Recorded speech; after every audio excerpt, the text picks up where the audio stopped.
Hey everyone, it's Bina 007 back for another 10-minute movie review full of LFF lurgy, so apologies for my voice. I'm going to talk about Pedro Almodovar's The Room Next Door and then RaMell Ross's Nickel Boys. So to start with The Room Next Door, this film came to London with a lot of anticipation. It's Pedro Almodovar's first ever English language film. It stars two exceptionally talented actresses in Tilda Swinton and Julianne, and it won the Golden Lion at Venice, so I had very high hopes. And I'm also very interested in the subject of assisted dying, and I would say come into the film minded to think it's a good thing. But while the film is handsomely produced and very surface glossy, I felt that it lacked any real depth. And because there wasn't any sort of crunchiness or conflict in the writing, the actresses had very little to do other than sort of be nice.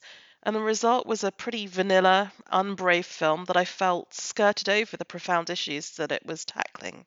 The film's based on a Spanish book, and I do wonder if the source material has more conflict within it. But in Pedro Almodovar's version, all the big questions have been decided kind of before the movie starts, and all debate is shut down. Tilda Swinton plays a war correspondent called Martha who has incurable cancer and decides to commit suicide. She's managed to get hold of a suicide tablet on the dark web, and she asks her friend Ingrid, played by Julianne, to be in the room next door when she dies. And that's it. That's pretty much the plot.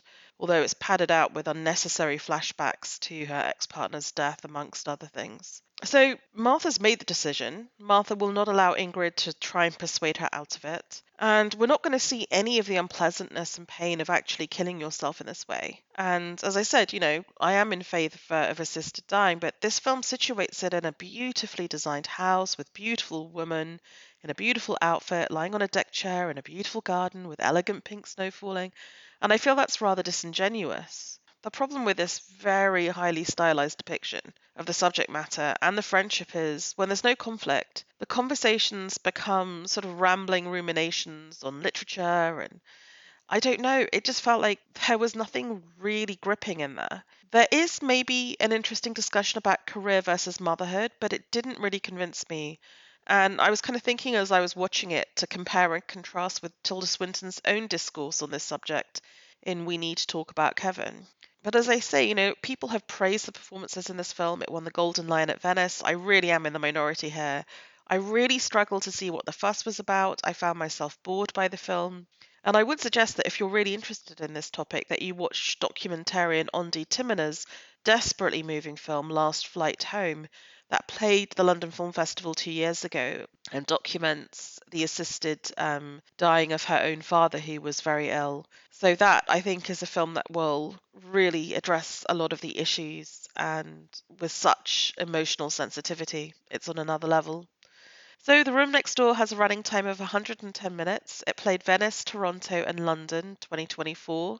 It goes on release in the UK on October 25th and in the USA on December 20th. Okay, so let's move on to RaMell Ross's Nickel Boys. It's really hard to believe that Nickel Boys is a debut feature film from this director, given its technical audacity and accomplishment. Unfortunately for me, a major choice that Ross makes didn't work, but it doesn't detract from the fact that we're witnessing, I think, a powerful and impressive new directorial voice, and I do understand the reasoning he made that decision. I admire its bravery, and I will watch whatever he does next with interest. But back to this film, it's based on a deceptively short but searing novel by Colson Whitehead, which I remember very vividly reading it in one sitting on a flight back from Munich to London and being very affected by it. It's a fictionalized story of a real thing that happened. There was a brutal reform school in Florida back in the 1960s, but it had been operating for decades.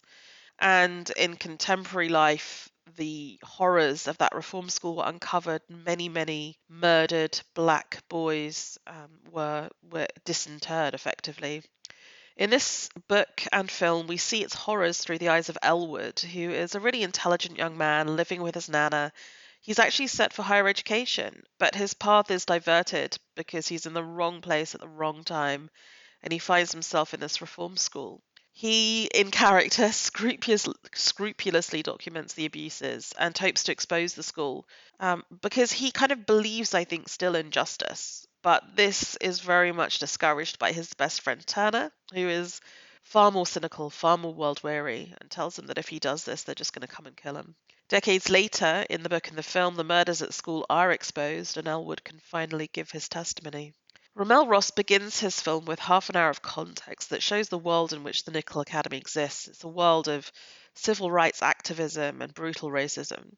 Elwood, as I said before, is being raised by his beloved Nana. Ingenue Ellis Taylor in this role, she's really the standout performance of the film. Very moving. He benefits from a kind and politically active teacher who encourages him to study. And Ross chooses to tell this story from Elwood's point of view. And I don't mean that he's the protagonist, I mean it's literally shot a bit like a first person shooter from his POV. So we never sort of directly see his face, it's always withheld a little. So there's a really bravura shot early on when we see it reflected in the back and forth of his Nana's chrome iron. Or it's reflected in a window where TVs are showing Martin Luther King. It's held at a distance. We then transfer to the academy, which is run by the corrupt Spencer, played by Hamish Linklater. You might know him from The Big Short, rather casting against type here, but he's very good in the role.